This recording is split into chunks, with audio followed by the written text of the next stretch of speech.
আউযু বিল্লাহি মিনাশ শাইতানির রাজিম বিসমিল্লাহির রহমানির রহিম। কোরআন হাদিসের আলোকে আমরা জানার চেষ্টা করব মহিলাদের পর্দা, কিভাবে মহিলারা পর্দা করবেন আর পর্দার বিধানই কি। আল্লাহ পাক কোরআনে কারিমের ভিতরে বলেন, ইয়া আইয়ুহান নাবী কুল আজওয়াজিকা ওয়া বানাতিকা ওয়া নিসাইল মুমিনিনা ইদুনিনা মিন জালাবিহিন্না যালিকা আদনা আইয়ুরফনা ফালা ইউযাইনা ওয়া কানা আল্লাহু গফুরুর রহিমা।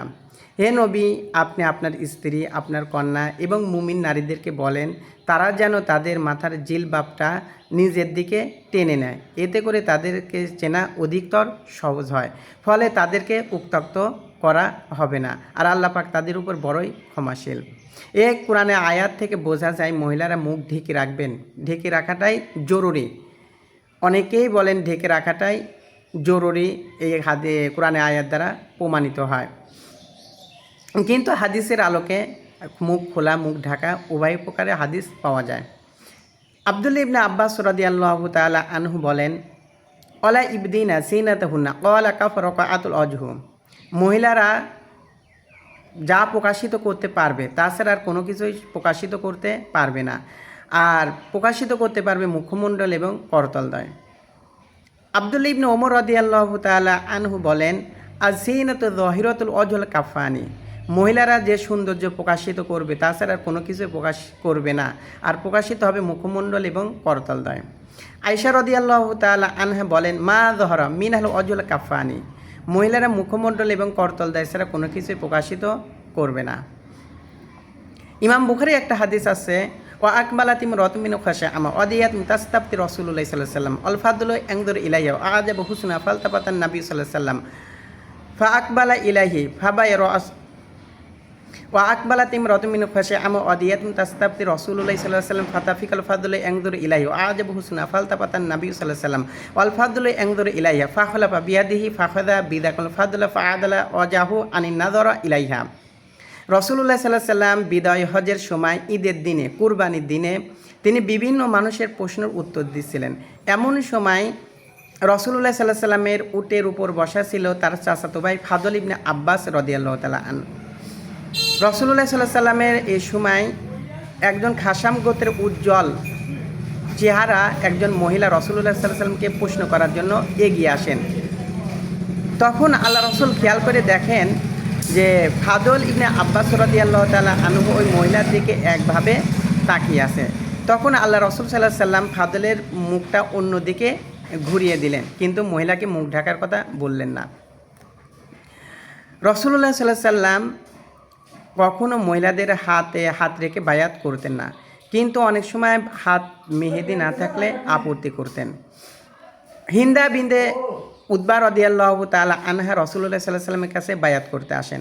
আয়েশা রাদিয়াল্লাহু তাআলা আনহা বলেন, রাসূলুল্লাহ সাল্লাল্লাহু আলাইহি ওয়াসাল্লাম তাকে বললেন, লা বাইউকা হাত্তা তুগাইরি কাফাইকি কান্নামা কাফা সাবঈ। তোমার হাত দেখছি জন্তুর হাতের মতো, তুমি যত সময় মেহেদি ব্যবহার না করবা তত সময় আমি তোমার বায়াত গ্রহণ করব না। অন্য হাদিসে পাওয়া যায়, জাআত আবনাতুহু আবি যার আলাইহা সুফান সাফা খাদাইনি ফামাকাসা বাইনা ইয়াদাই ইনদাহু আসহাবু। আমরা আবু জাহর গিফারী রাদিয়াল্লাহু তাআলা আনহুর পাশে বসা ছিলাম। এমন অবস্থায় তার কন্যা তার কাছে প্রবেশ করলেন। তার কন্যার গায়ে পশমের পোশাক এবং কপালটা কালচে পোড়াটে ছিল। এবার আসি মুখ ঢাকার হাদিস। রাসূলুল্লাহ সাল্লাল্লাহু আলাইহি ওয়াসাল্লাম খাইবারের যুদ্ধের সময় সাফিয়া রাদিয়াল্লাহু তাআলা আনহাকে বিবাহ করে যখন মদিনায় আসলেন উটের পিছনে করে, মদিনার যখন প্রবেশ করলেন, অজা আলা রিদা আহু আলা যহরিয়া অজহিয়া, তখন রাসূলুল্লাহ সাল্লাল্লাহু আলাইহি ওয়াসাল্লামের চাদর দিয়ে সাফিয়া রাদিয়াল্লাহু তাআলা আনহার পুরো শরীর ঢেকে ফেললেন। আয়েশা রাদিয়াল্লাহু তাআলা আনহা বলেন, কানা রুকবানি ইয়ামুরুনা বিনা ওয়া নাহনু মা রাসূলুল্লাহ সাল্লাল্লাহু আলাইহি ওয়াসাল্লাম মুহরিমাতুন ফাইদা হাজ্জুমনা আসল ইহদানা জিলবাবাহা মির রাসিয়া ফাইদা জাওয়াজনা কাশাফনাহু। আমরা রাসূলুল্লাহ সাল্লাল্লাহু আলাইহি ওয়াসাল্লামের সাথে এরহাম অবস্থায় ছিলাম। এমন অবস্থায় যদি কোনো কাফেলা আমাদের পাশ দিয়ে অতিক্রম করত, তখন আমরা আমাদের মুখটা ঢেকে ফেলতাম, আর যখনই তারা আমাদেরকে অতিক্রম করে চলে যেত তখন আমরা মুখ খুলতাম।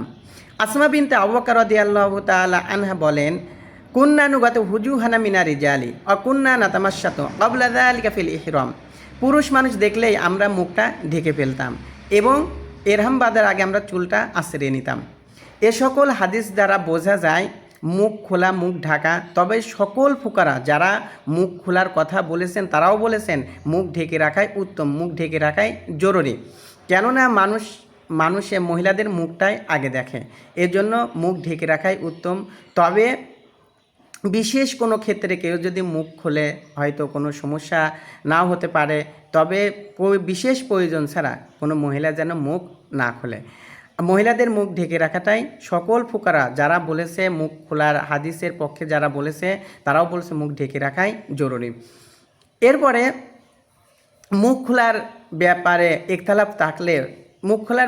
ইখতিলাফ থাকলেও পাও খোলার ব্যাপারে কোনো ইখতিলাফ নাই, পুরো পা মহিলাদের ঢাকা থাকবে, এ ব্যাপারে সবাই একমত। রসুল্লাহ সাল্লাহ সাল্লামের কাছে কিছু মহিলা সাহাবী আসলেন আর বললেন, ইয়া রসুল্লাহ ইন্নালানা তরিকান ইলাল মাসজিদি মুংতিমাতিন ফাকাইফা নাফআলু ইযা মুতিরিনা ক্বালা আলাইসা বা'দা তরিকান হিয়া আতাম মিনহা ক্বালা কুলতু বালা ক্বালা ফাহাদি বিহাদিহি। ইয়া রসুল্লাহ, আমরা যখন মসজিদে আসি তখন আমাদের রাস্তায় অনেক নাপাকি থাকে, পথে বৃষ্টি হলে পর অনেক নাপাক আমাদের পোশাকে জড়িয়ে যায়, আমরা কি করব?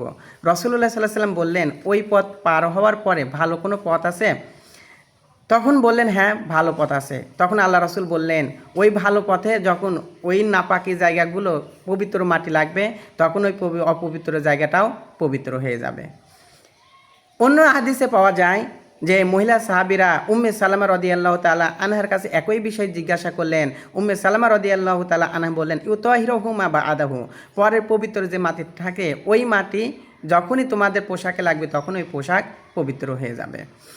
এজন্য মহিলারা মুখ ঢেকে রাখা এটাই উত্তম। তবে প্রয়োজনে ফুকারারা বলেছেন যে প্রয়োজনে কেউ খুলতে পারে, তবে ঢেকে রাখার কথাটাই তারা বেশি জরুরি দিয়েছে, বেশি অগ্রাধিকারে দিয়েছে।